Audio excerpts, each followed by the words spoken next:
Vanessa, bon débat. Merci Valérie, bonsoir, bienvenue dans le débat de France 24. Nous sommes à 40 jours maintenant du premier tour de la présidentielle en France. Hier, Nicolas Sarkozy a tenu un grand meeting à Villepinte. Il a parlé d'Europe et d'immigration. Voilà l'une des propositions du président candidat. L'Europe doit reprendre son destin en main, sinon elle risque la dislocation. Les accords de Schengen ne permettent plus de répondre à la gravité de la situation. Ils doivent être révisés. Si je devais constater que dans les 12 mois qui viennent, il n'y avait aucun progrès sérieux dans cette direction, alors la France suspendrait sa participation aux accords de Schengen jusqu'à ce que les négociations aient abouti. Réformer donc les accords de Schengen où la France suspendra sa participation à Schengen. Une proposition, on peut même parler d'un ultimatum qui suscite ce lundi la polémique. La libre circulation des personnes et des biens, on le sait, est le socle de l'Europe. Alors peut-on imaginer bien que la France rétablisse les contrôles à ses frontières? L'immigration est-elle vraiment un fardeau pour l'Europe? N'est-il pas dangereux de faire aujourd'hui de l'étranger un bouc émissaire? On en parle ce soir avec nos invités, avec Bruno Béchiza, bonsoir. Bonsoir. Vous êtes le secrétaire national de l'UMP, avec Pierre-Henri, bonsoir. Vous êtes le directeur général de France Terre d'Asile. Bonsoir. Avec nous, Guillaume Clossat, bonsoir. Vous êtes président du think tank européen Europa Nova et vous êtes un spécialiste des questions européennes. Et avec nous, en direct bonsoir. De Strasbourg, Robert Goebbels, bonsoir. Vous êtes député européen, membre du groupe de l'Alliance progressiste des socialistes et démocrates au Parlement européen et vous présidiez en 1985 la conférence intergouvernementale qui a abouti aux accords de Schengen. Vous en êtes le co-rédacteur. Merci d'être avec nous en direct de Strasbourg. Alors avant de commencer ce débat, on va tout de suite écouter les réactions à cette proposition de Nicolas Sarkozy, donc de suspendre éventuellement la France des accords de Schengen. Les réactions à droite, à gauche. Est-ce qu'il y a quelqu'un d'assez sensé dans le pays pour croire qu'on va réembaucher des douaniers et reconstruire les postes frontières et repeindre les barrières qui se lèvent en demandant « est-ce que vous avez quelque chose à déclarer ?» Ceci est une pure et simple, un fantasme. Est-ce que Nicolas Sarkozy est capable de nous préserver de la dictature de l'Europe? Est-ce qu'il est capable d'empêcher notre appauvrissement? Non, puisqu'il a contribué en réalité à nous mettre sous le pied de fer de l'Union européenne. La solution, ce n'est pas le repli national. La solution, c'est autre chose. La solution, c'est la coopération. Et imaginez qu'on sorte des accords de Schengen. Que faudrait-il faire? Recréer des postes aux frontières? Revenir 20 ans en arrière? Mais qui les paierait d'ailleurs? Et comment ferait-on au fond? Tout ça est à la fois irréaliste, démagogique et je crois inadéquat. Bruno Béchiza, comment Nicolas Sarkozy, qui a tant défendu l'Europe durant son quinquennat, peut-il aujourd'hui tenir ce discours et remettre en cause finalement ce qui est le socle même de l'Europe, c'est-à-dire la libre circulation des biens et des personnes? Je vous remercie d'avoir fait ce préambule. Parce que depuis ce matin, dans les réactions, on n'a pas l'impression que Nicolas Sarkozy est le président français qui a défendu l'idée même de l'Europe dans la crise financière. Là, il n'en donne pas l'impression. L'idée même, laissez juste moi finir, parce que depuis ce matin, on entend beaucoup de choses, des procès à charge et assez lapidaires, qui a défendu l'idée de l'Europe dans la crise économique, qui a défendu dernièrement l'euro, et viscéralement, contre même des fois des débats internes en France. Aujourd'hui, et quand on écoute bien les mots de Nicolas Sarkozy, certains ont dit ultimatum. Non.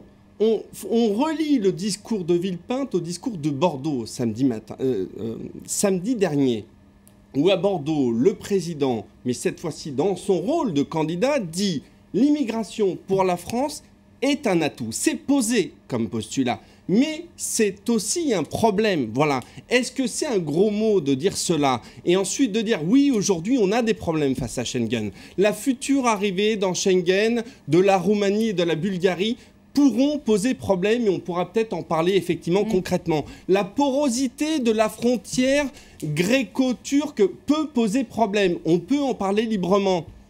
Des systèmes de droit européens tellement différents qu'avec des systèmes de protection sociale tellement différents qu'effectivement, il n'y a pas hétérogénéité et certains... Mais pourquoi on se réveille aujourd'hui Nicolas Sarkozy découvre ces problèmes-là aujourd'hui, Le à 24 juin 40 jours 2011, du madame. premier tour. 24 juin 2011. 24 juin 2011, où Claude Guéant est allé poser ses problèmes. On sortait des problèmes migratoires après les printemps arabes, avec un conflit même larvé avec l'Italie.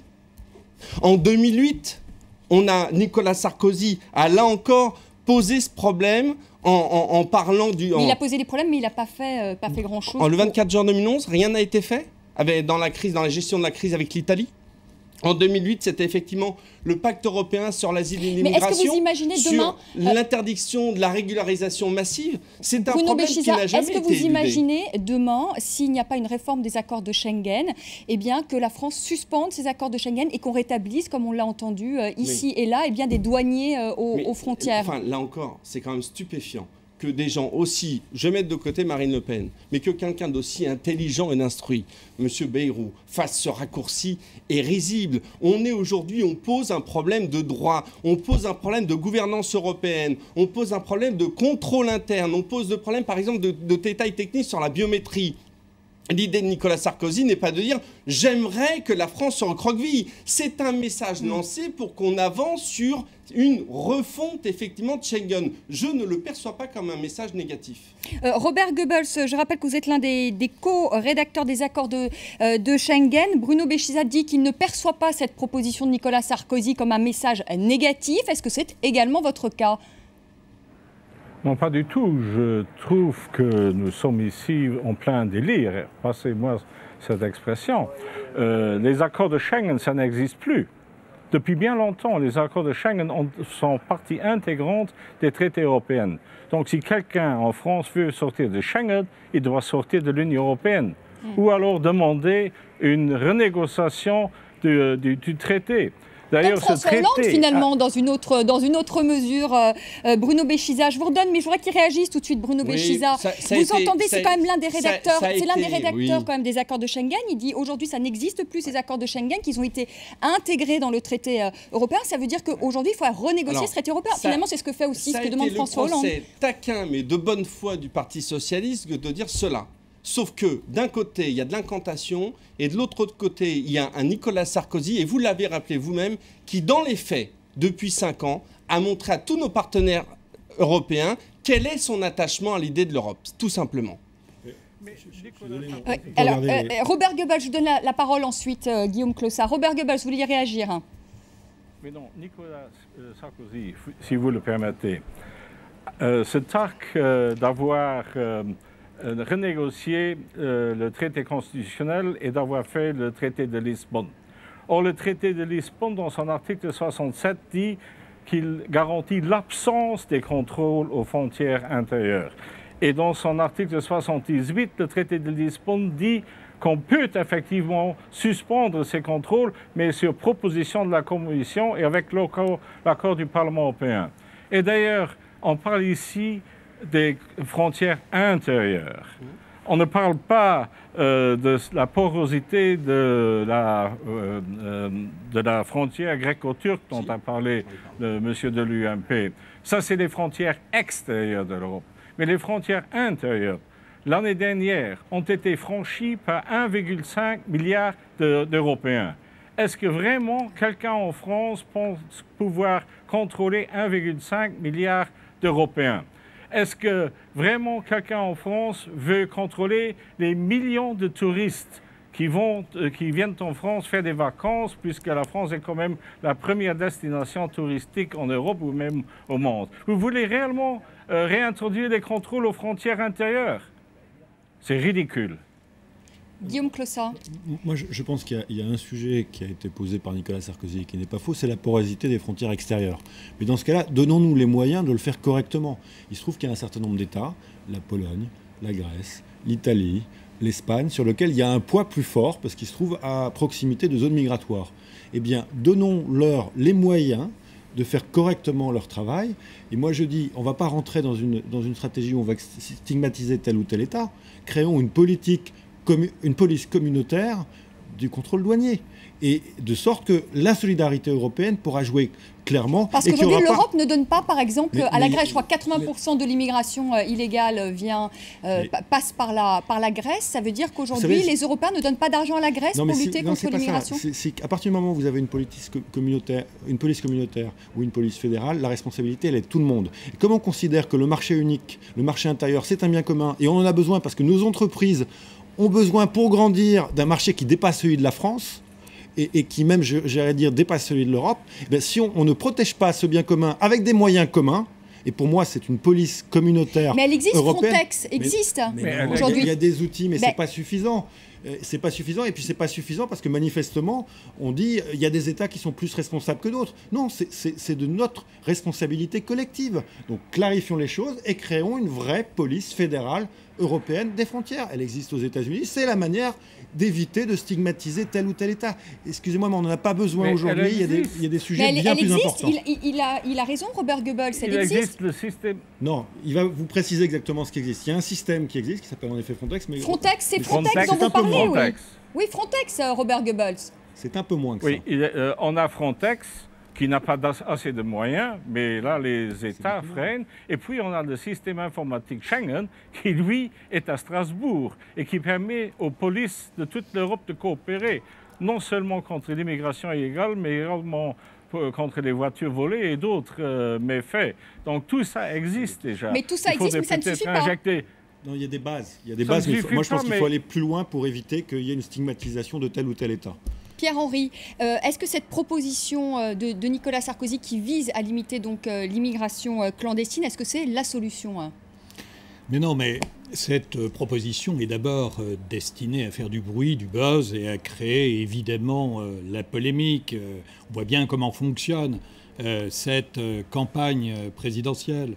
Écoutez, très sincèrement, si vous posez la question à nos compatriotes et aux Européens, je ne suis pas certain qu'aujourd'hui, ils diront que le premier sujet de préoccupation est l'immigration. Ils diront qu'ils ont peur éventuellement de perdre leur travail, ils ont des difficultés de logement, ils ne savent pas éventuellement comment se nourrir, mais jamais l'immigration viendra en premier point. Vous savez, moi, je suis né avec l'Europe de Monnet, de Schuman, Monnet qui disait « Nous ne coalisons pas des États, nous rassemblons des hommes ». C'est une formidable idée que cette idée-là européenne. Et tout à l'heure, avant de venir sur ce plateau, je demandais à mes collaborateurs qui ont entre 20 et 30 ans « C'est quoi l'idée européenne pour vous ?» Eh bien, ils m'ont tous répondu c'est la liberté de circulation. Et ils ont ajouté immédiatement, mais on ne voit vraiment pas comment la proposition de Nicolas Sarkozy pourrait se mettre en œuvre. Et si elle se mettait en œuvre, elle ferait courir un grand risque à cette idée européenne. Donc voilà, je crois que nous nous sommes réveillés ce matin avec une vision de l'Europe ratatinée, rabougrie. Le destin, on nous offre le destin de quoi? D'une grande Suisse avec le coffre-fort en moins et le blocos en plus. Ce n'est pas sérieux, ce n'est pas de cela dont nous avons besoin aujourd'hui. Vous savez, il y a un an, j'étais sur ce plateau. Nous parlions déjà de Schengen autour d'une supposée crise migratoire dans l'Union européenne, à cause de l'arrivée de 25 000 Tunisiens en Europe, sur les berges, les rives italiennes et un petit peu en France. Mais que s'est-il passé? Il y a eu une crise qui a été surjouée. Bon, très bien, la France a saisi la Commission européenne. Il y a eu un mécanisme qui s'est mis en place et il y a eu quelques amendements qui ont été proposés. Simplement, aujourd'hui, les États veulent récupérer leur souveraineté totale sur la circulation et le contrôle aux frontières. Mais qu'est-ce que ça veut dire? Ça veut dire tout simplement une remise en cause du traité européen que nous avons signé. Bruno Béchiza, Nicolas Sarkozy demande à ce que les accords de Schengen soient réformés. Ça veut dire quoi concrètement? Ça veut dire qu'il faut sanctionner des pays qui seraient défaillants. Par exemple, prenons le cas de la Grèce. Par exemple, il faudrait sanctionner aujourd'hui la Grèce parce qu'elle laisse passer... la pauvre Grèce. Et voilà, c'est ça la question, c'est qu'aujourd'hui la Grèce est déjà en difficulté. Est-ce que c'est comme ça que vous voyez les choses? Quand Nicolas Sarkozy, prenons des exemples concrets. En exemple concret, c'est la suite de la question sur Frontex. Frontex existe, mais effectivement, il n'y a pas aujourd'hui de mécanisme d'évaluation performant. Il n'y a pas de corps de contrôle d'inspecteurs performants. Et pour l'instant, la biométrie est complètement inexistante pour effectivement, quand on parle ensuite de réforme pour moi, parce que là on parle en négatif depuis tout à l'heure, et je peux comprendre votre point de vue sur la réforme positive. Moi je vais vous en faire une autre de proposition positive. Quand je parle de biométrie, effectivement, l'idée c'est quand un État avec ces conditions sera défaillant, qui est une idée de le suspendre effectivement de Schengen. Donc ça serait par exemple le cas de la Grèce, parce que la Grèce est défaillante aujourd'hui. C'est quoi au fond du fond? C'est pas un repli sur soi, sur sa législation, ces législations nationales. C'est au contraire, par exemple, en parlant de l'asile, d'avoir un régime européen de l'asile et qui n'est pas ce que vous connaissez parfaitement, monsieur. Le marché auquel se livrent malheureusement certains migrants illégaux, utilisant cela par certaines filières qui les envoient dans les pays où ils peuvent avoir le plus de prestations sociales ou le plus de droits. Mais où avez-vous vu cette vision? Excusez-moi si cette année, par exemple, il n'y a eu que 183 filières d'immigration clandestine de démanteler. Parce qu'effectivement, quand on parle des migrants clandestins, parlez aussi des mafias et des filières qui utilisent cela. Je vais vous donner un chiffre. En 2000, dans l'Europe à 15, il y avait aux environs de 430 000 demandes d'asile. Bien, 10 ans plus tard, dans l'Europe à 27, il en reste 230 240 000 environ chaque année. 57 000, vous le savez. Proportionnellement, ce n'est pas la France qui accueille le 57 000, plus monsieur, de pour personnes. La France cette année.